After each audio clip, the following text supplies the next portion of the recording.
Very good morning, Amulya. Okay, so let's start the analysis.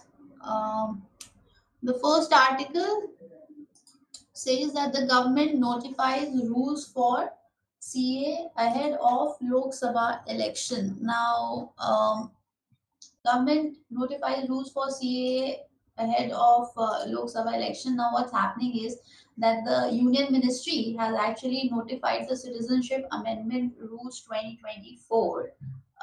Just a minute. Okay. So what has happened is that the Union Ministry has notified Citizenship Amendment Rules, that is CAA 2024, that would enable what the implementation of CAA, and this CAA was passed in Parliament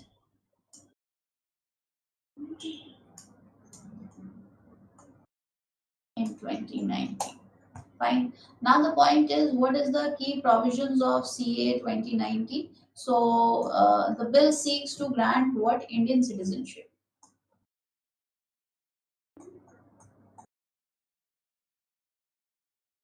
Indian citizenship to persons belonging to Hindu, Sikh, Buddhist, Jain, Parsis, and Christian communities. Now, who have migrated for just a minute? Who have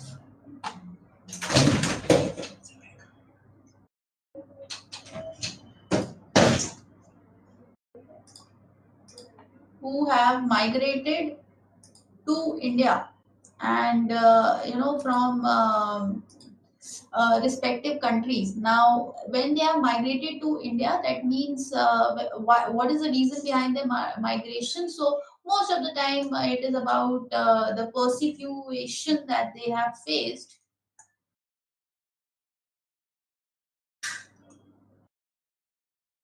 on grounds of religion, and these communities basically, the communities that are coming from which respective regions. Just a minute. Oh.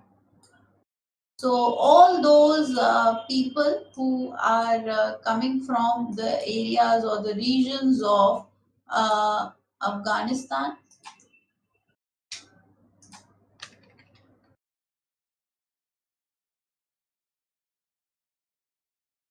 Pakistan, and Bangladesh,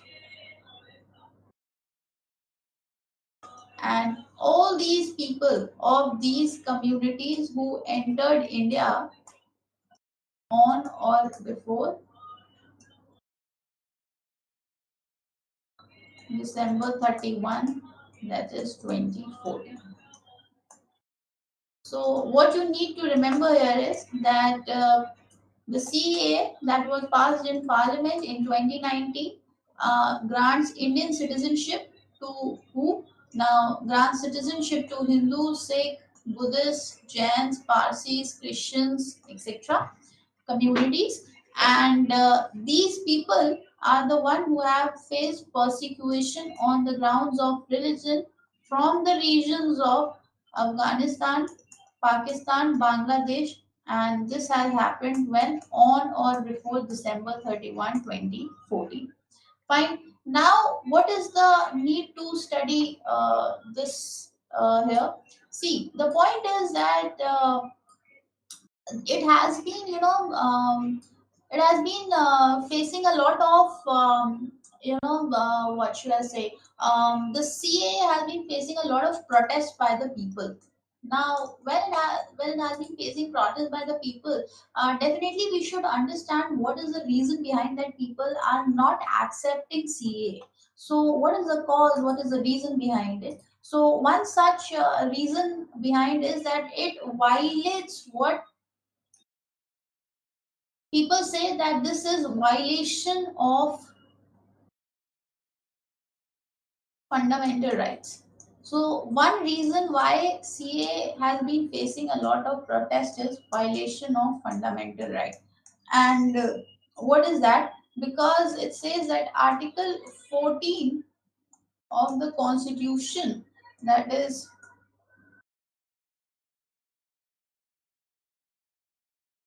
equality before the law or equal protection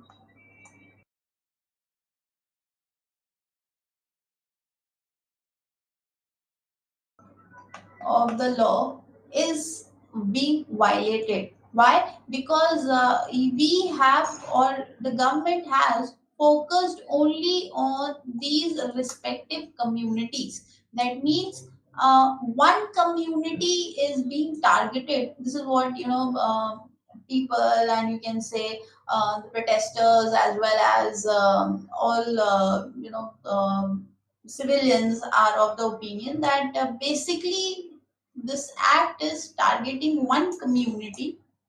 So it is targeting a particular community, this act.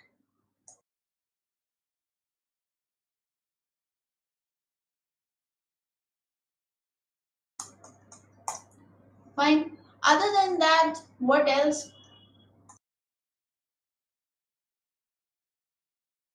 This act is also doing what? It is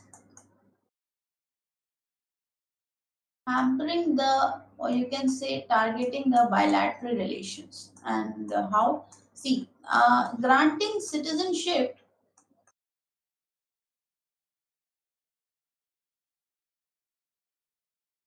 would be highlighting the issue of what? Persecution. I have just tell you that when you are granting citizenship based on the religious grounds, you are actually granting citizenship on the basis of the persecution of who? The religious communities. And when you are granting citizenship based on the persecution of the people based on religious minorities in the neighboring countries. In the neighboring countries. So there are high chances what? That there must, or this might impact what? The bilateral relations. And bilateral relations between who? Between India and the neighboring countries.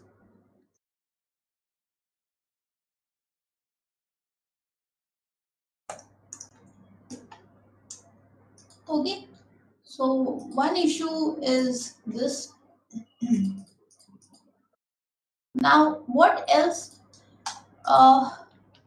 Now, see, the point is that if the government has taken this thing into consideration, that means if they are going to grant citizenship to these six communities, particularly to these six communities who are, facing persecution on the ground of religion, or you are considering them as religious minorities with respect to the neighboring countries, then the point is, what is the reason why government is particularly talking about these communities? So let's discuss the reason behind government's take on this.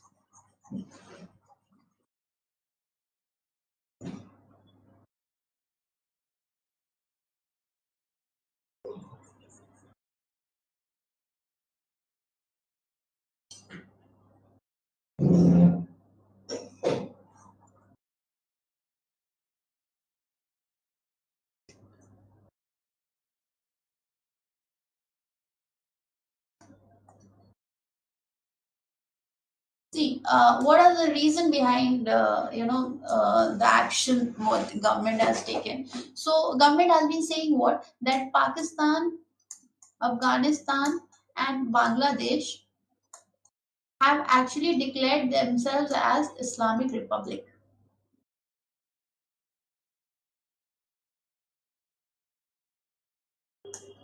So government is saying that these three countries have actually declared themselves as Islamic republics. Thus, Muslims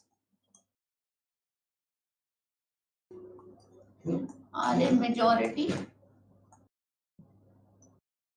hence they are not the one who are treated as what, persecuted minorities. So this is government stand that Muslims majority, these countries are of Islamic Republic. They are having Muslim majority, so they are not facing what persecute. They are not persecuted from these countries. So hence, this is one of the reasons why government has talking about those six particular communities and has not referred to this one community. Now, government has assured that it will examine what, the application from any other community on a case to case basis. That means they'll be referring to the application on case to case basis. Fine. So this is what government has said on their take on CA. So let's see what impact it is going to have on the country, because this act has been facing a lot of protest in the past, and in present what you find is that this is what this act has after the amendment. And let's see what is next coming for us. Till now, the news that is there, it is said that the government has notified rules for CA ahead of Lok Sabha election. Fine.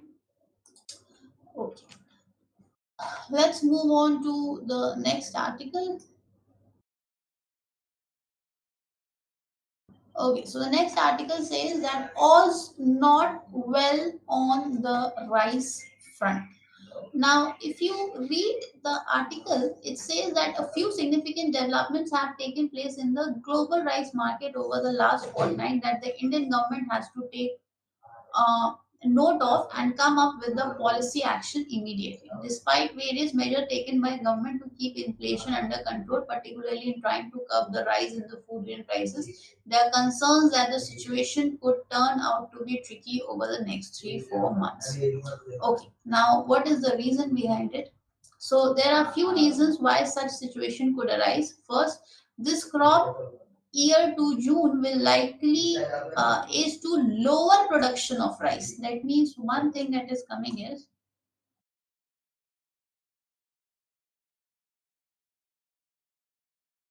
lower production of rice.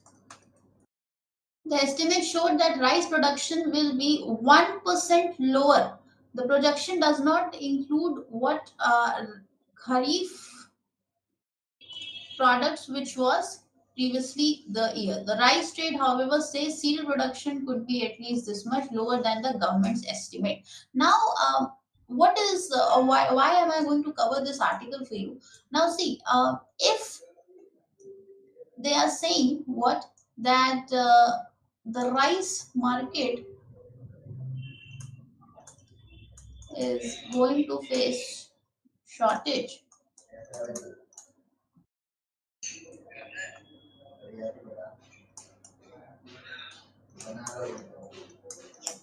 What is the reason behind it? What is altogether the concern? That means if we are going to face lower production of rice, why is it so? That means why is rice going to face this crisis?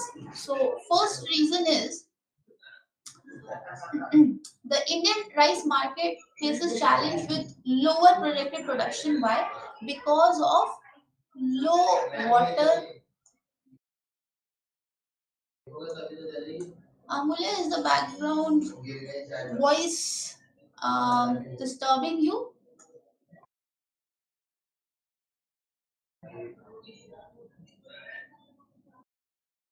Okay, fine. So one thing that is here is lower water levels in reservoirs, especially in southern region. Next is there is absence of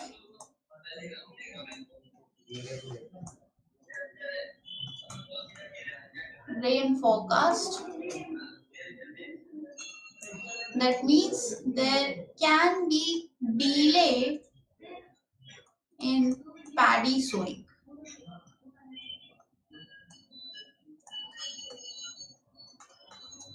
So what you find is that there is low water level. Next, what you find, there is absence of rain forecast. And another thing that you find is that because there is absence of rain forecast, there are high chances that you are going to face delay in the paddy sowing. Fine. Other than that, what else? Now they say that when the paddy sowing is to be or is going to be delayed, what is going to happen? There will be uncertainty. And uncertainty with respect to what? With respect to the crop outcomes.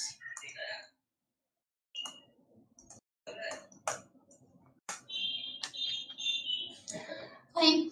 Okay. Now the point is that okay, we have faced the delayed water level reservoirs. We have faced low level of water reservoirs. We have faced absence of rain. We are facing rain forecast is also low. We are facing what uncertainty in the crop outcomes. Now, how is all this going to be treated?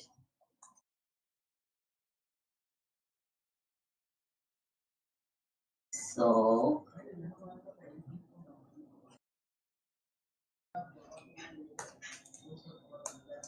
first thing is that FCI has procured a significant portion of rice. That means if you have a little bit idea, if you have done your economic segment, so you'll know about FCI, that is your food corporation departments. So what is happening is that the FCI, that is your Food Corporation of India, procures a significant portion of rice.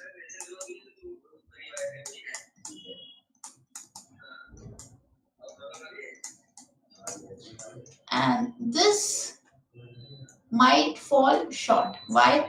See, try and understand this.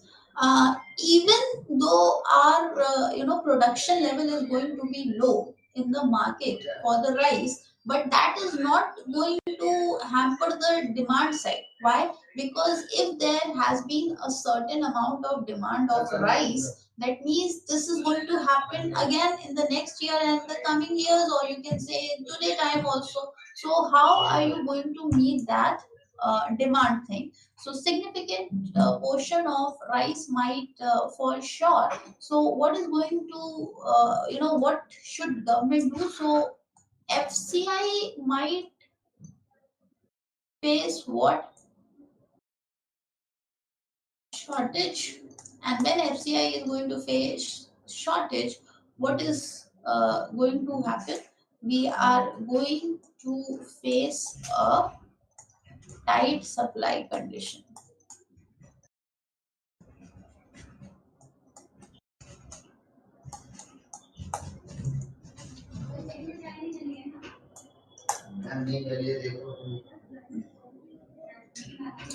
Now, when the production is going to low, there are a lot of checks that are going to happen in the export side.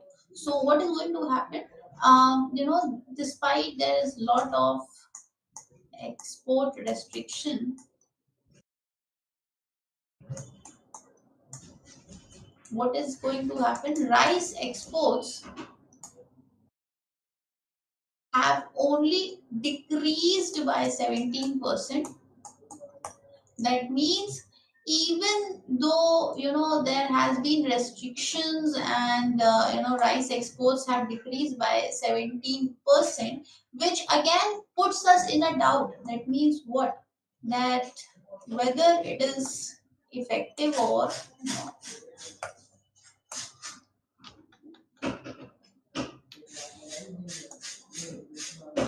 Fine. Now, see, whatever the issue is there, what you need to know is that how is this even, going to, or how this is going to affect at the global level. So what you need to know is that if India is, facing this low level of water reservoirs, there is water shortage. The point is that what is the scenario at global level, because there are many countries who are providing rice there at global level. So what's going to happen is, so first thing is,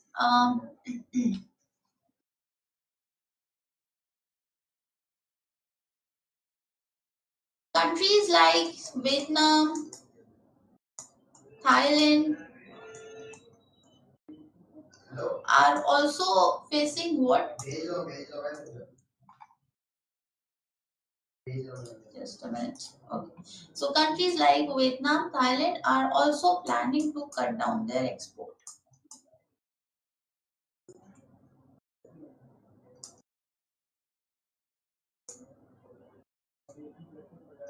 Now, when they are also planning to cut down their exports, what is the reason?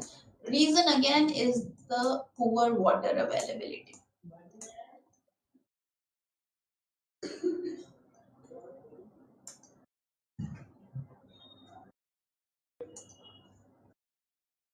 Poor water availability.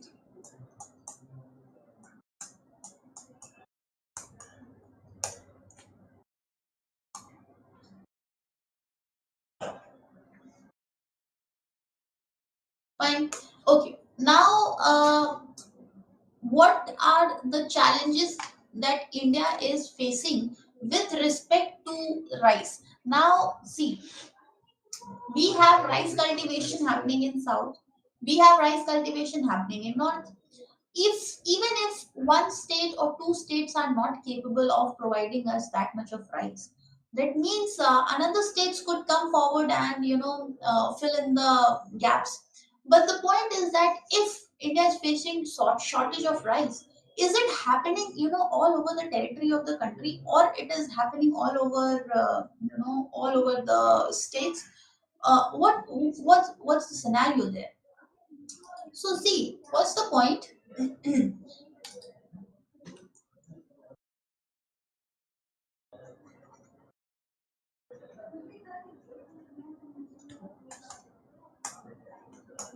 Okay, what's the point? So see, if you are have a little bit idea about what, see, West Bengal has been a top rice producing state, and this state has actually slipped to fourth place. Why? Reason being declining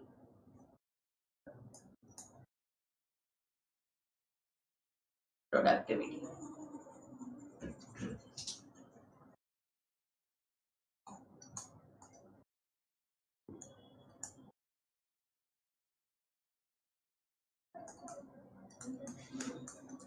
So declining productivity and challenges in procurement, etc. Other than that,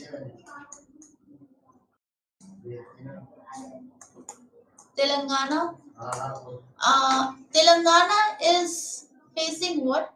Telangana is having readily increased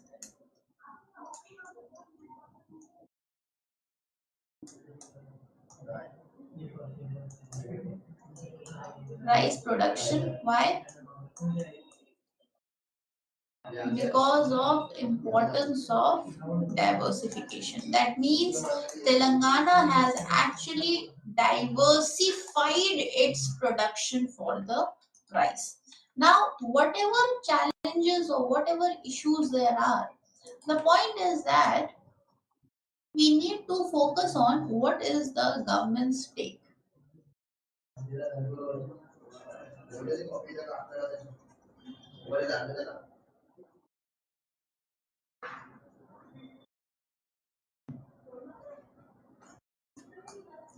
Now, what is the government's take?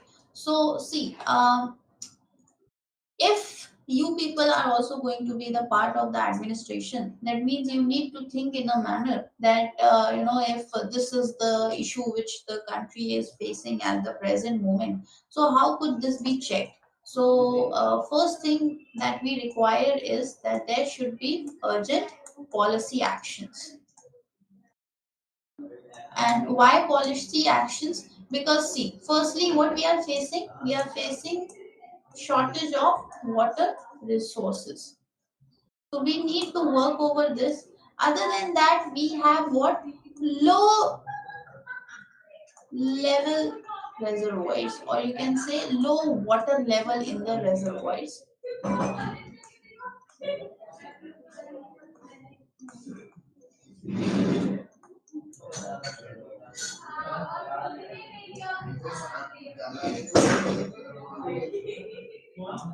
Fine.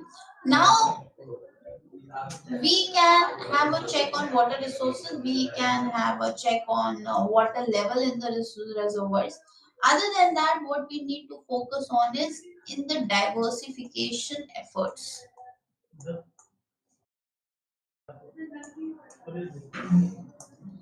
And this diversification efforts were in states like West Bengal, and reason is what?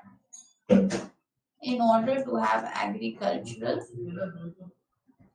sustainability.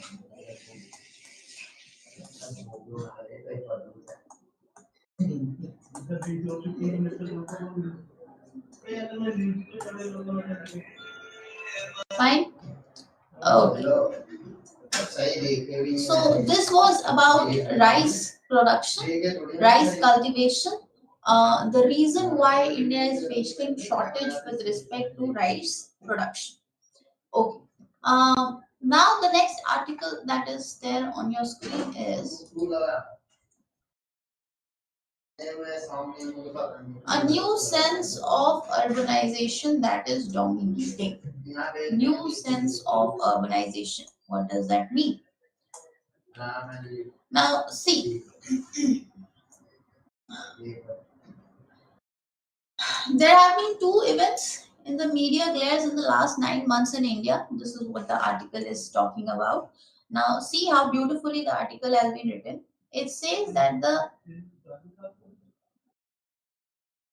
yeah inauguration of two very important institutions, that is the new Parliament building, which is political institution, and the Ram Temple, a religious institution.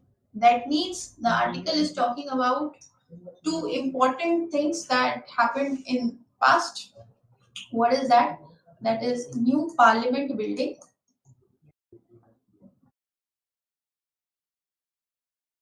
Just a minute.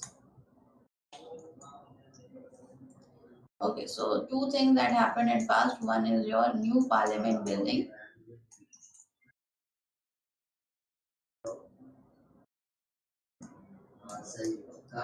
and the other thing is the religious institution.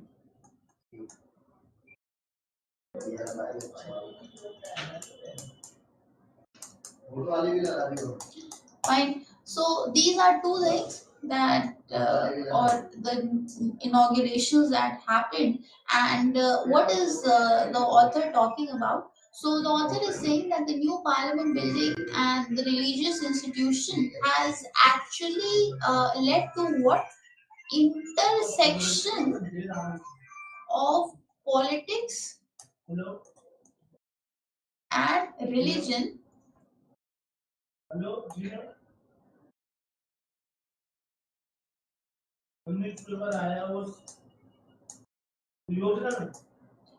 Politics and religion in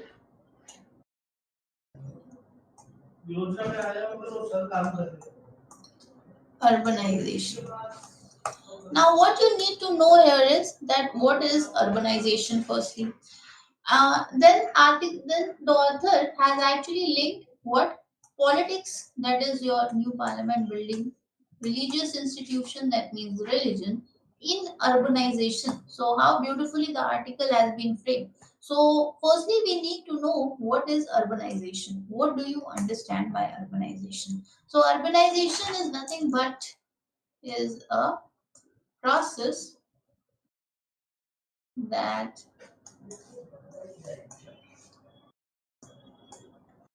transforms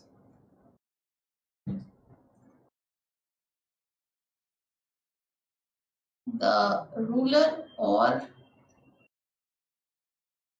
you can say the ruler or the ruler into urban settlements. Fine. So, what is urbanization? Urbanization is basically the process that transform what rural into urban settlements. Now, if urbanization is there, what is urbanization going to, or what is urbanization is going to lead to? So, urbanization is mainly due to liberalization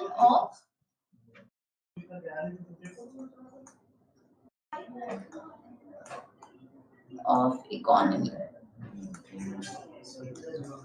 So urbanization basically came in India due to liberalization of economy. Why? Because see, what did I just told you, that urbanization is a process that transforms rural into urban settlements. So what are urban settlements? So basically, urban settlements came into picture only after liberalization. Why? Because liberalization brought what? Liberalization actually brought private sectors. And when liberalization brought private sector, what happened was that this led to what? Urban settlements, or this led to what? More development or more urbanization. Fine. Other than that, what happened was that presently, although urbanization is taking place at a very fast rate in India, but still, what is the current scenario? That urban areas,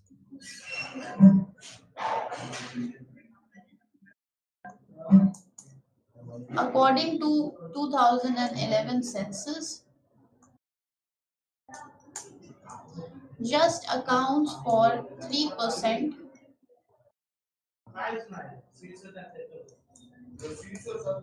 of nation's land and 31% of its population.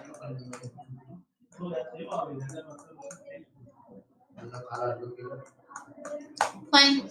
Okay. Now, the point that we need to discuss is that what is the reason that you have found what, or what you can say has actually led to urbanization in India. So first thing I have discussed with you, that what has led to urbanization in India, it is basically the liberalization.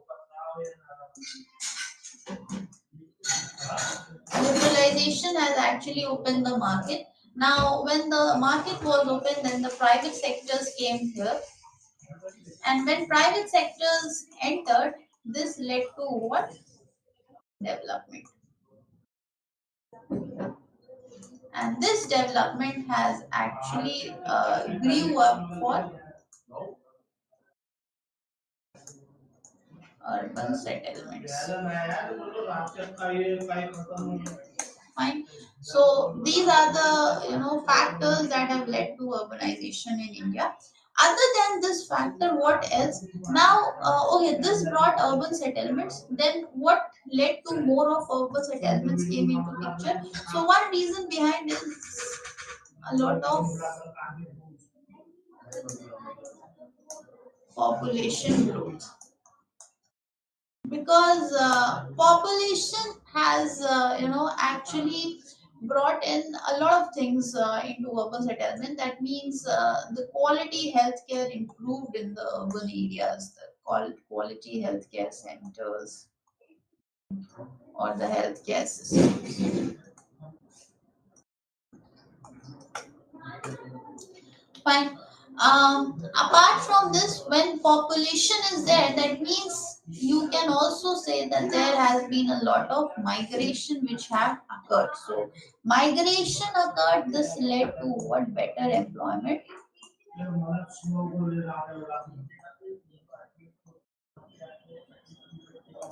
opportunities.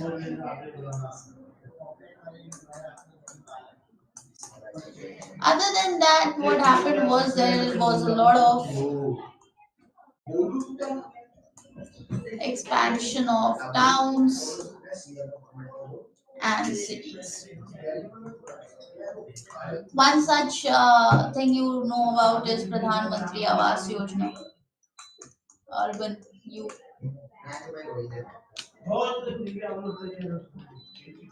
Fine. Okay. Now, other than all these things that have led to more of urban segment coming onto your place. Other than this, there has been also what? Just a minute.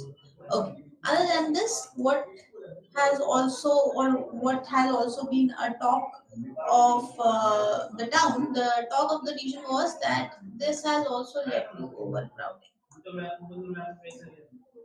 And overcrowding has resulted in congestion, pollution, and also burdening over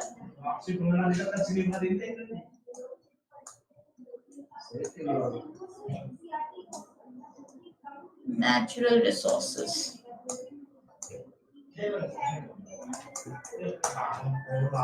Right? So this was it. Now, see, whenever we talk about urbanization, we need to take in care that it's not only about providing services, but it's also about what having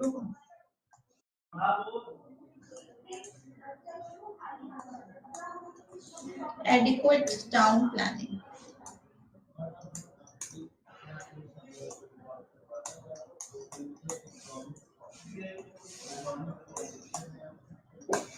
Adequate town planning means that you need to have proper zoning of cities.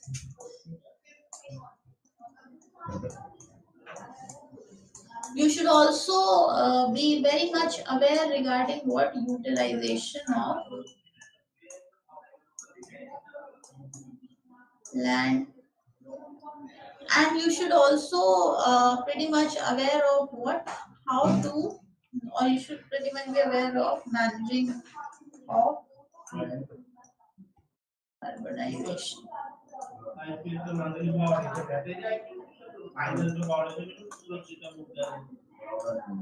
Fine.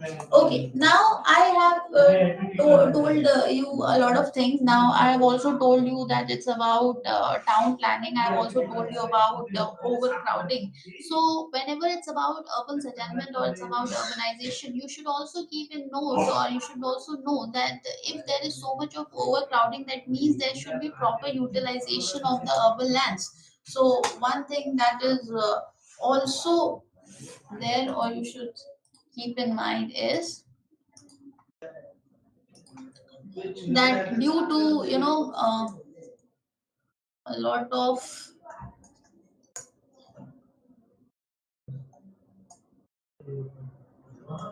poorly recorded ownership of land,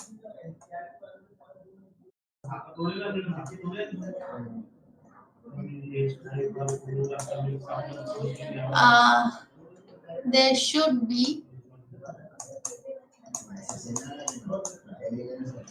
suboptimal utilization of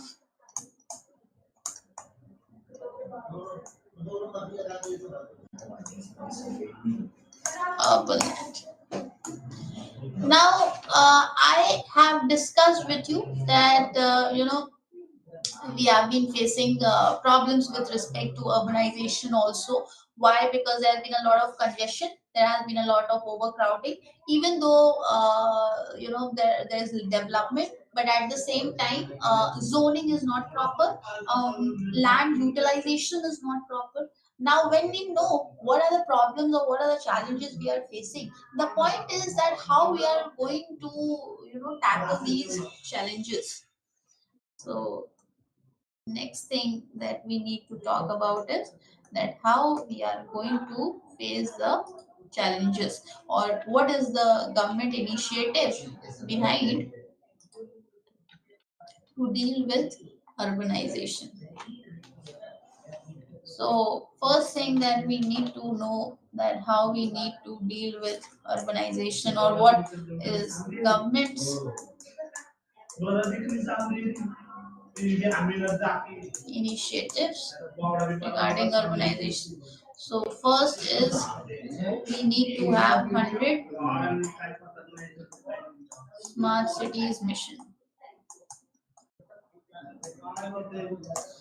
So we government has taken an initiative of what 100 smart city mission. That means these smart cities are going to be citizen friendly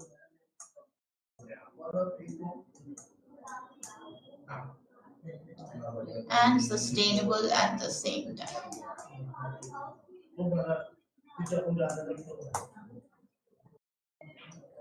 Other than that, there is Amrut also. And what is Amrut talking about? This is Atal Mission for rejuvenation and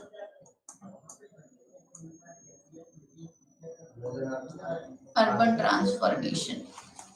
Other than that, I have also discussed with you in your Indian society class that we have more initiatives for regarding urbanization. And what are those?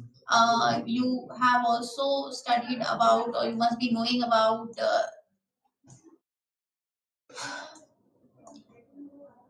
Hriday Yojna.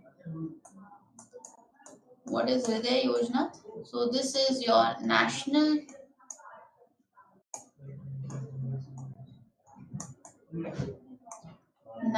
heritage city development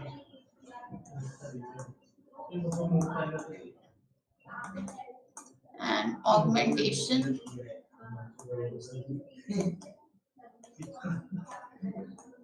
Yojna. And this is regarding what? This talks about urban planning.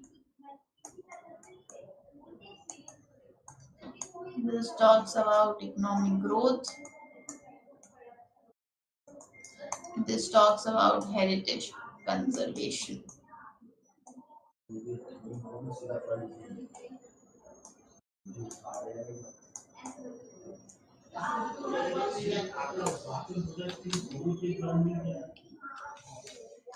Fine.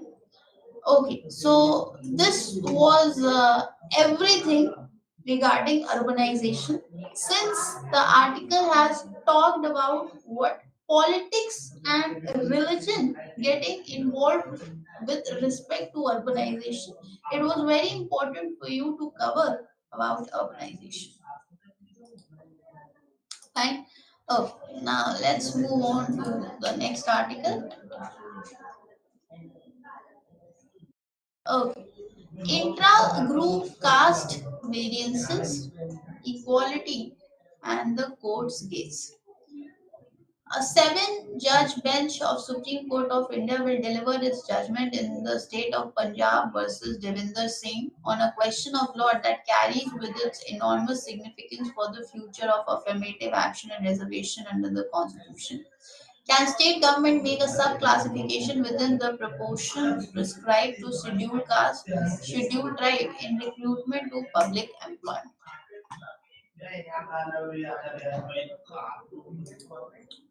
Okay.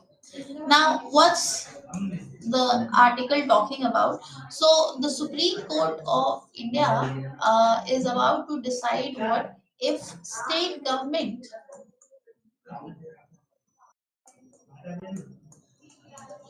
can adjust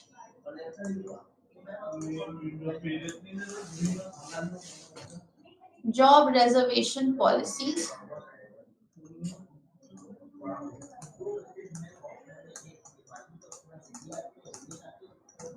So, if state government can adjust job reservation policies to more precisely for what help the neediest within the SC caste and the esteemed tribes.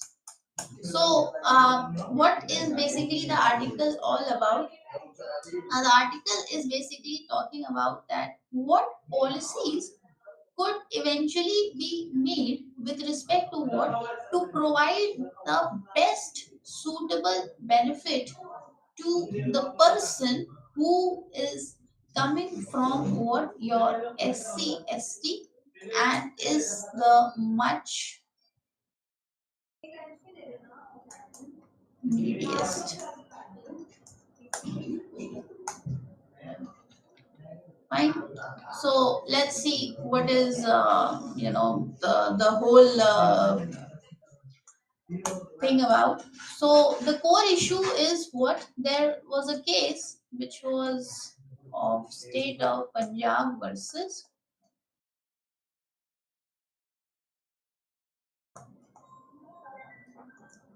Devinder Singh. Now this case originates from a 1975 Punjab government circular. And what was that circular talking about? So just a minute.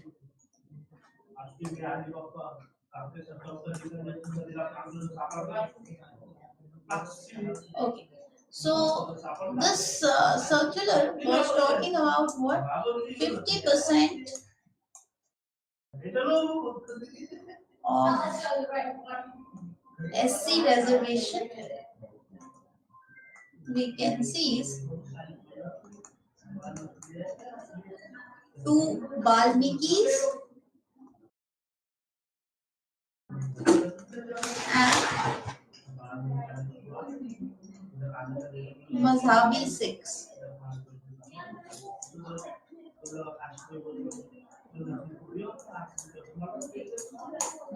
Fine. So, what is the core issue? So, the core issue lied what or lied when back in 1975 when the Punjab government gave a circular. And what was that circular talking about? The circular was talking about 50% of scheduled caste reservation vacancies to Balmikis and Mazhabi Sikh. That means this was with the remainder to all other SC groups. Now, if you see, out of 100% reservation, 50% is reservation is getting focused to these two uh, communities. And what are those two communities? One is your Balmikis and another one is your Mazhabi Sikhs.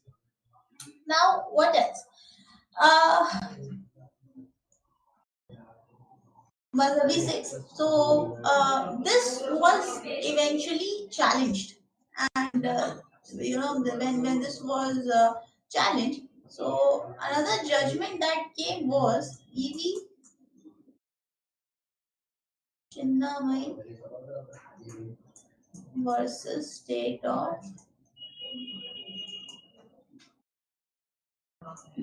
Andhra Pradesh. And in Chinnamai, the court invalidated what? When the Andhra Pradesh law is doing what? It categorizes SCs into four separate groups.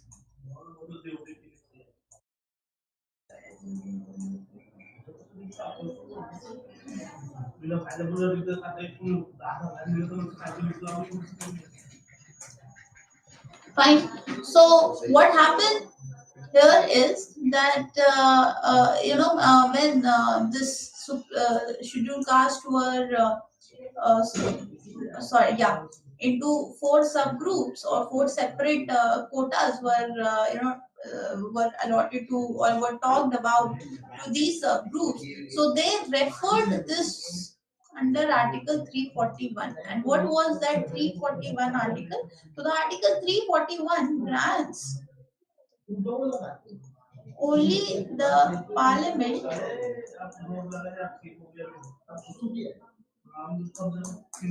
grants only the Parliament the power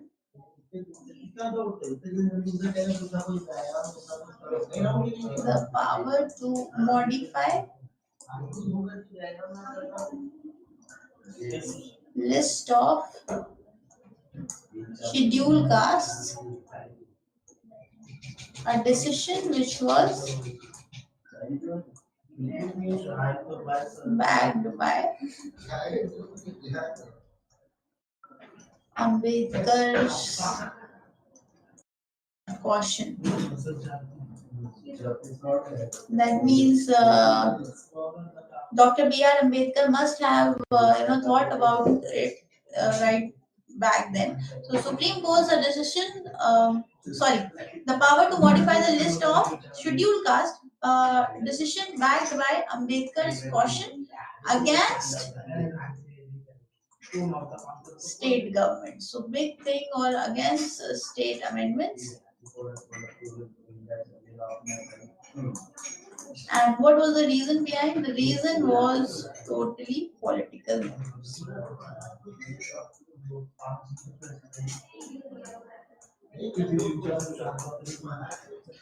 Okay, fine. Now the point is that what is the debate behind or since the article has came in now, the point is that what is the all debate behind what caste reservation etc. So let's see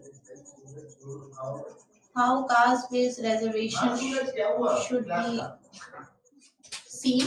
So now if you see at the heart of the debate on the caste based reservation, what you find is that India or that the Indian constitution has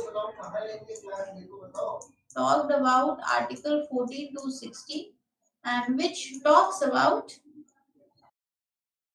equality.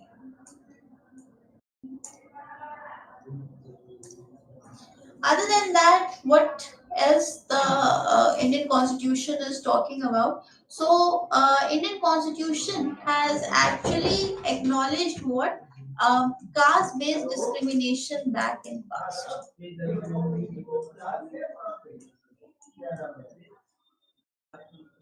And this caste based discrimination actually emphasizes on what? That there is a need or there is, there should be equal treatment that need to be provided to all groups considering their interest.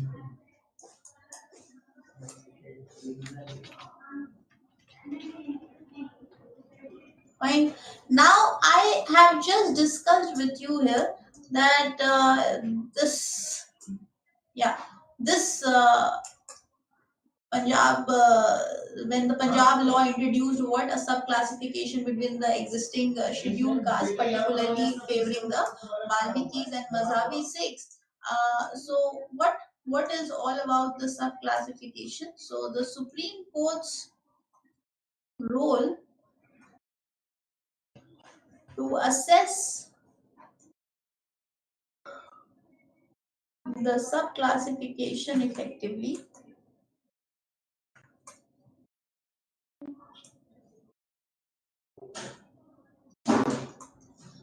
distinguishes these groups from other SCs. If which groups? Your Balmikis and your Mazhabi Sikhs.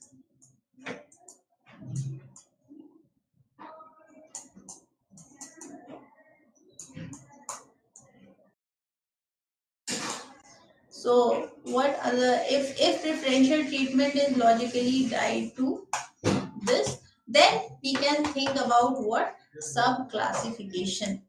That means, see,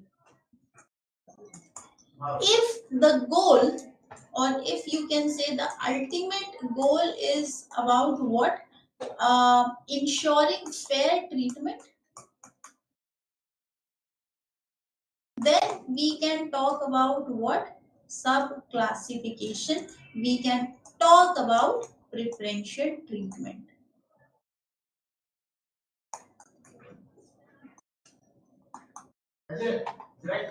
That means if the goal is something other than that, that means other than fair treatment, if it's other than fair treatment, the sub classification shouldn't be there, but Since the goal is fair treatment, preferential treatment and sub-classification need to exist, or preferential treatment or sub-classification can occur. Fine.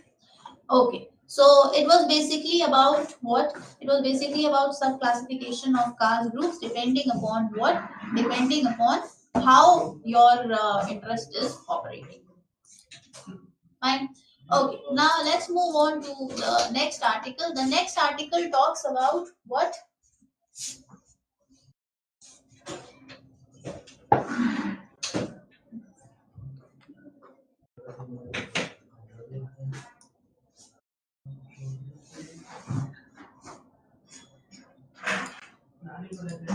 The next article talks about a dialogue among the healers. Again, a very beautiful article. Why beautiful? Because it is basically talking about practices which are going to bring changes in the healthcare system. So now it is saying that it's a dialogue among healers. Now, how this is working? So let's see. Now, see, India needs to work on what integrating. What this is whatever I'm telling you. It is the perspective of the author.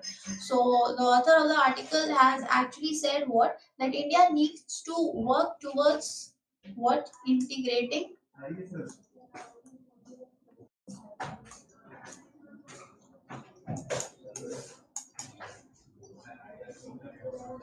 integrating modern medicine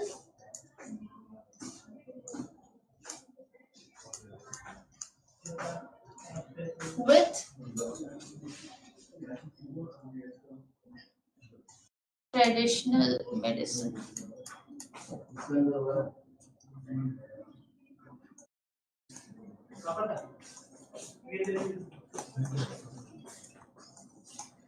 So integrating modern medicine with traditional medicine. Now, what is all what is the article all about? So it is basically the acceptability of traditional medicine in scientific community with modern medicine in a way that would help in what providing wholeness to the, or you can say it will bring in a complete solution with respect to what we have been talking about ayurvedic system also. So wholeness of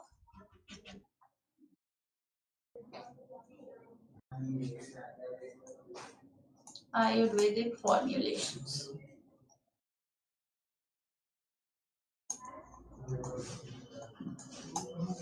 Fine. Now what you need to study over here is, since we are talking about modern medicine and traditional medicine, let's see what is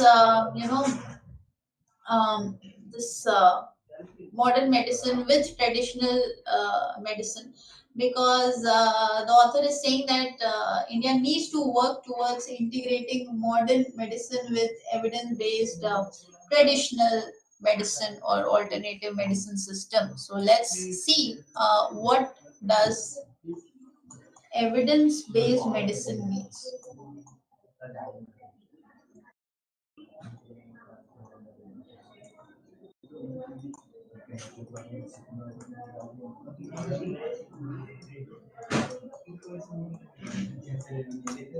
Evidence based medicine. Now, this term evidence based medicine is based upon what? Integration of the best available scientific evidences, clinical expertise, patient preferences, and values.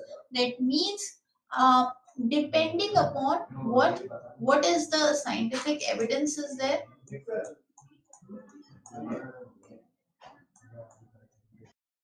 depending upon what clinical expertise are there.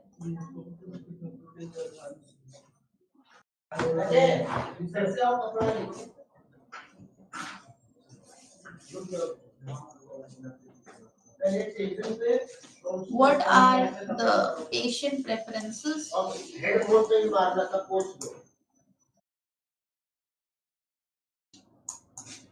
So, if you see, based on the empirical data, that means what is your scientific evidence, what are your clinical expertise, what is the patient preferences, you will have what empirical data.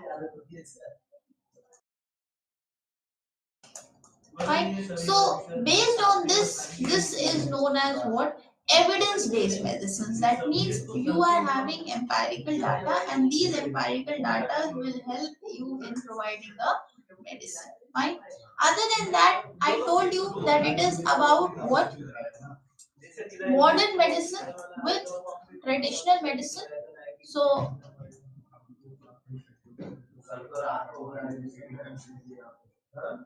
what is traditional medicine?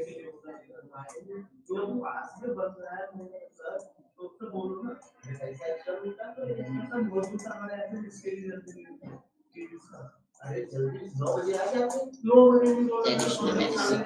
So traditional medicine is more about what? Medicines, or you can say things that have been rooted in your tradition and your experiences. Traditional medicine is more about what? The practices that have been, passed down through generations.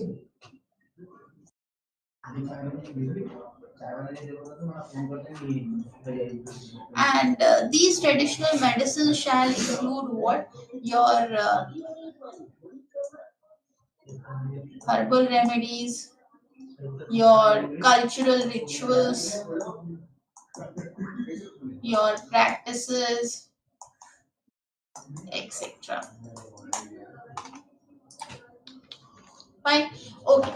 Now, see, our allopathic system has been doing good. We have many medical hospitals. We have many medical colleges.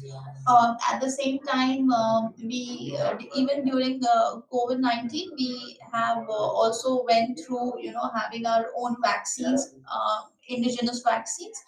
Now the point is that if we are doing so good in our modern medicine, also in modern medicine, what is the point of bringing these practices where traditional based medicines plus modern medicines are going to work effectively? I mean, why are we even thinking about it? What is the reason behind this?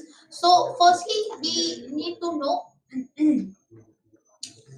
if uh, if if we have this kind of system where we are talking about evidence based medicine, where we are talking about traditional medicine, uh, what is the point that we didn't thought about it in the past? That means we are talking about collaborating our modern medicine with the traditional medicine. What was the reason that this had not been thought about, or you can say we have just started approaching it, or if we have, then why isn't it practiced in today's time? So one such reason for not, or you can say for non-development of both these practices combined or together is that there was a lack of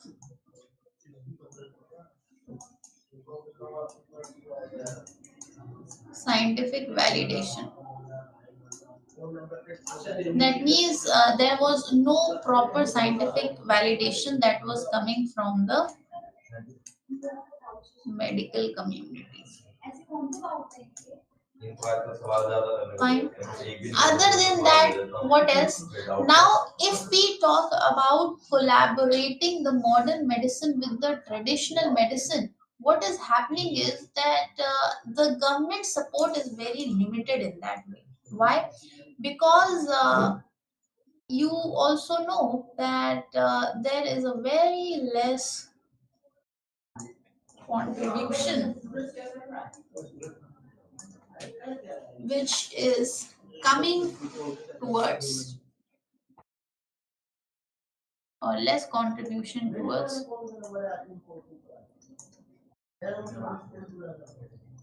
research and development field.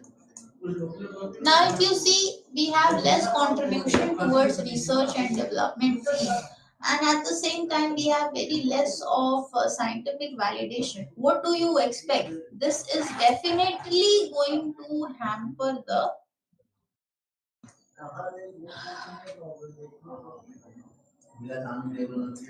growth of, or you can say this is definitely going to hamper the growth of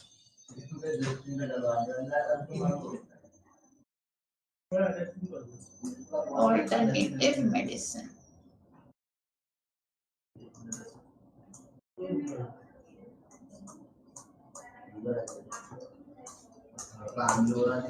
Fine. Okay. Now, I have just told you that even when COVID-19 was there, we have developed our own indigenous medicines and vaccines. That means we are doing quite good in modern medicines. Then, what is the need to have this combination also? Now, see,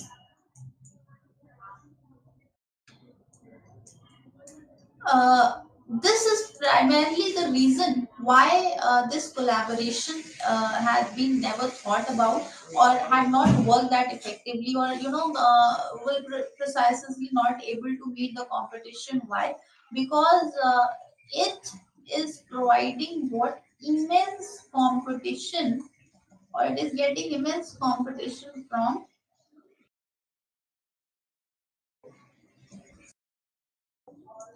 conventional medicine. Why it is facing immense competition from conventional medicine? Because we already have a very strong foothold in the market with respect to what? With respect to your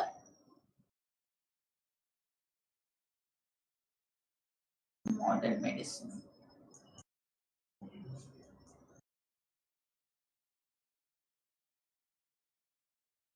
Fine. Okay.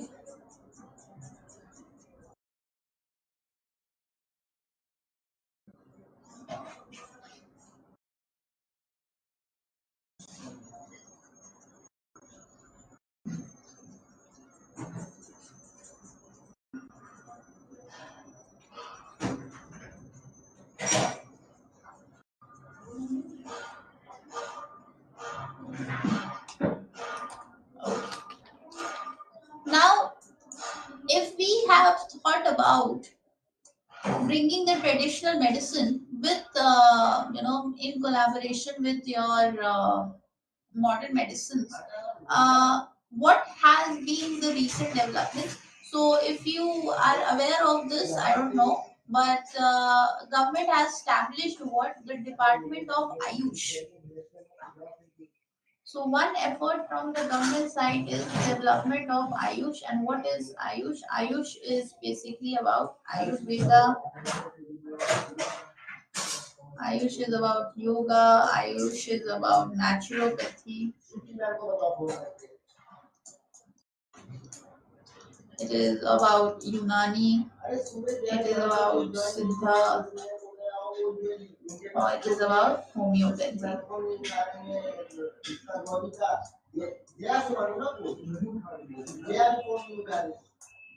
So, Department of Ayush has been established by the government of India. And why has this department been established? If you see, the full form of Ayush itself is talking about Ayurveda, yoga, naturopathy, homeopathy. So, basically, the focus is towards to promote integration of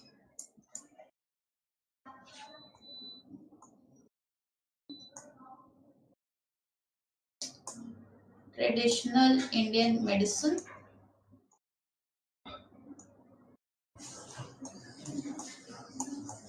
with modern medicine. Fine. Other than that, there has been a memorandum of agreement which is also signed between ICMR, that is your Indian Council of Medical Research, and Ministry of Ayush.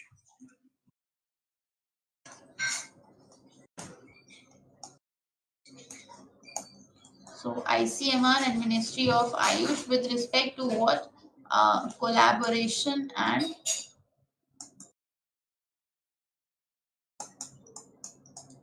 cooperation in health research in field of integrated medicine.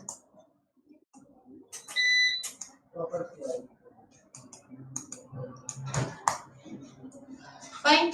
Now, I have again given you a term, integrated medicine. Now, what is integrated medicine? This also you should know, important for you to understand integrated medicine.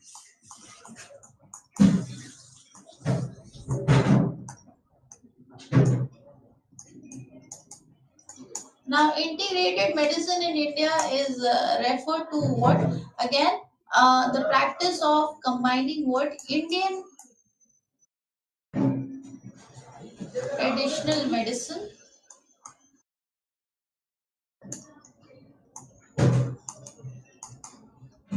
with respect to modern medicine.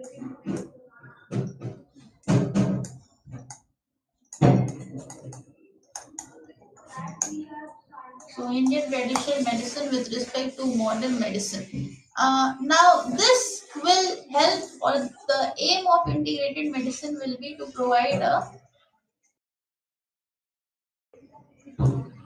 holistic approach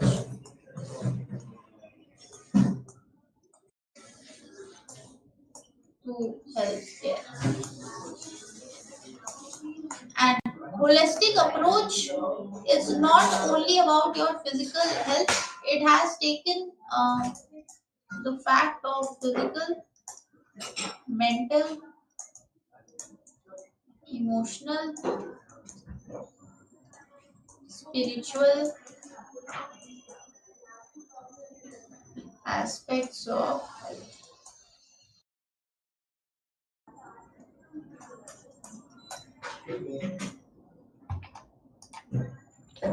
life. Okay. Now we have studied so much about ultimately, the medicine system. Okay. About yeah, dialogue among the healers and modern medicine and traditional medicine. Again, the point is that if we are going to integrate these both these medicine system, ultimately what is going to happen? Ultimately, is it going to bring any kind of changes, or what? Ultimately, what is going to happen?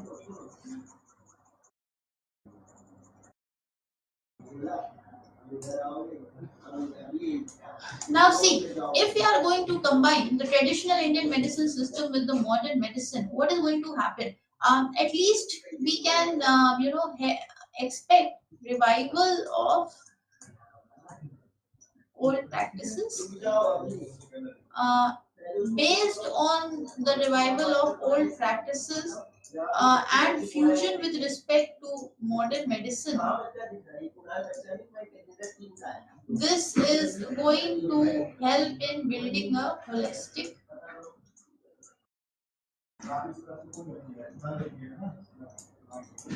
health system. Fine.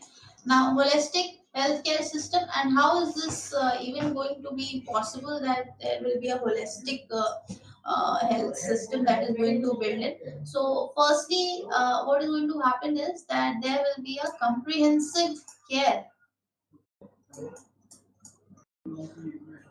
and this comprehensive care is going to focus on what? Health and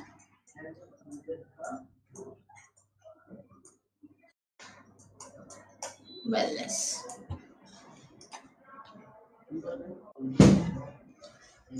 Then, other than this, if you if when you go through the newspapers daily, you'll find that one thing which is gravely affecting the healthcare system is that the out of pocket expenditure.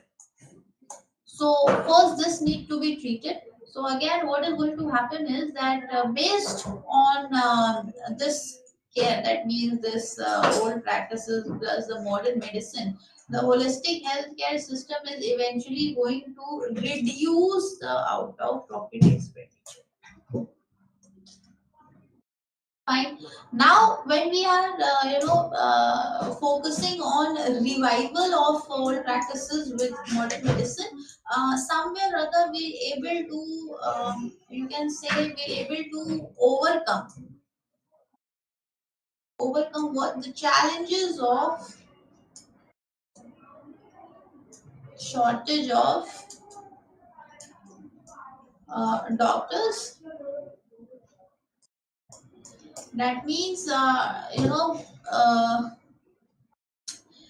right now, what we have seen is that we have doctor and patient ratio with respect to 1 is to 1700. Yani 1 is to 1700.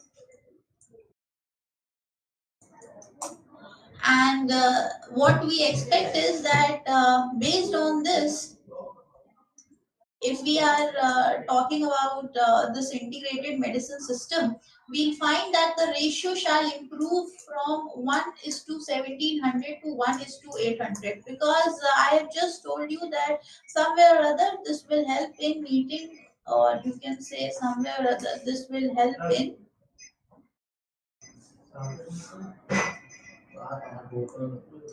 overcoming the challenges of shortage of doctors. Fine. Other than that, this is also going to reduce the or reduction in pollution. Why? Because this will help in checking the manufacturing and waste management of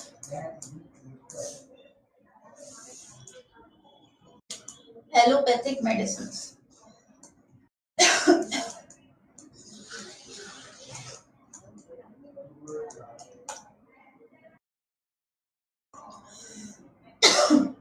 Fine. So this was about what having a integrated medicine system, having traditional medicines in collaboration with your modern medicine, and this shall bring in a lot of good changes in the medical system for country like India, where we are facing shortage of doctors, where we are also facing the issues of out of pocket expenditure.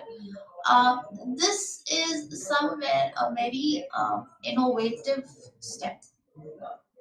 Okay, fine. Let's move on to the next article.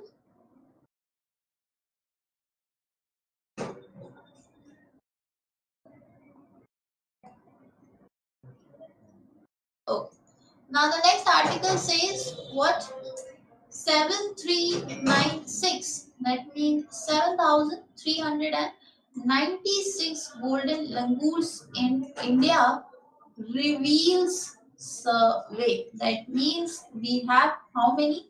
We have this much of golden lagoons in India, which is revealed by a survey. Now, what you need to know over here is,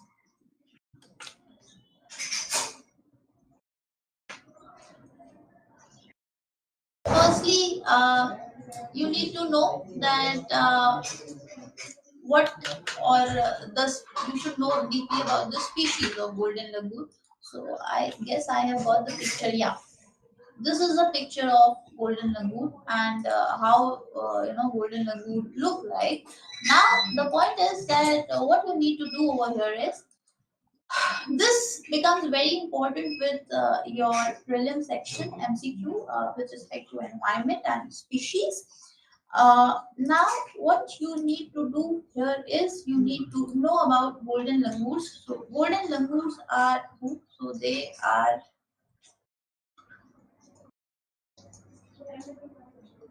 old world monkeys. And when they are old world monkeys, they are found in regions of Western Assam. And when they are found in the regions of Western Assam, this is close to the foothills of Black Mountains of Bhutan.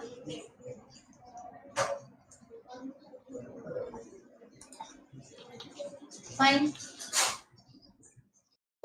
Now the point is that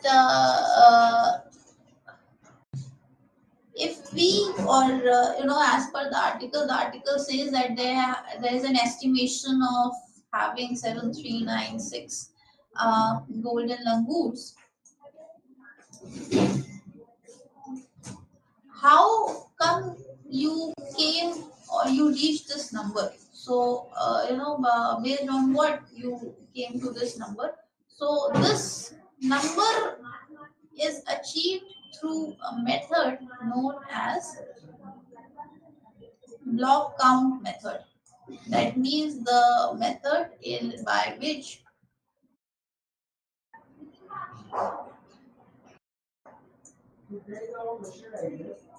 you came to this number. So the method is block count method. And what is block count method? The block count method was applied for the first time to access what? To assess the abundance, spatial distribution,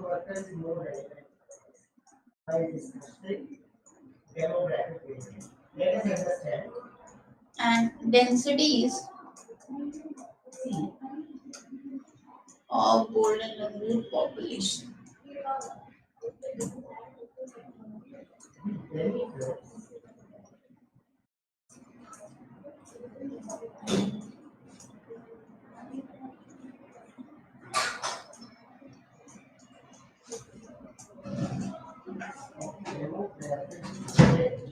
Fine.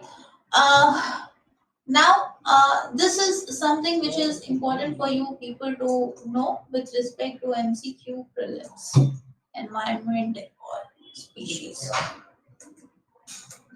And this is how golden langur looks like. Fine. Okay. Now, let's move on to the next article. A possible solution for Bangalore water crisis. I have discussed this article many a times in past. So let's see. Now, Kaveri River watershed and Krishna Sagar Dam are located, and both are the important sources of water to Bangalore. Now, what is the reason behind water crisis in Bangalore? Bangalore. So, see, there has been a research. Or you can say a survey that was conducted, and according to that survey what they found was that because of unpredictable monsoon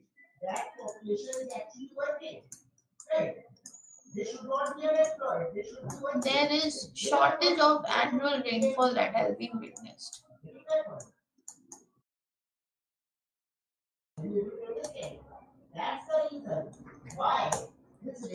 Other than that, what else? Climate change has also been a reason. Other than that, immense population pressure has also hampered the what this or also has led to water crisis. Other than that, the demand for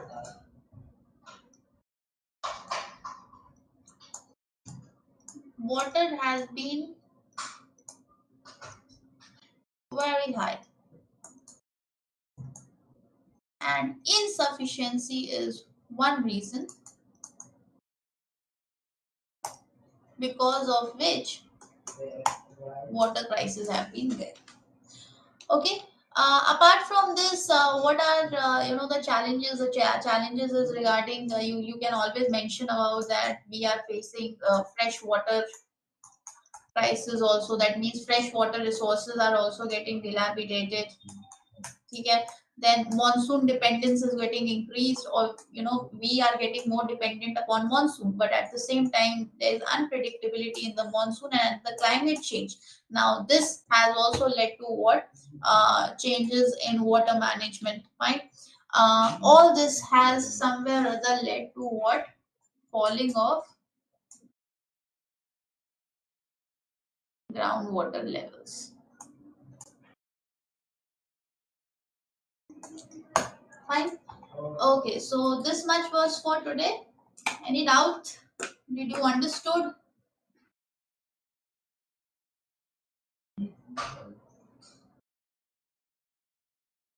Okay, so thank you so much. I shall meet you next week. Thank you. Thank you, Amulya.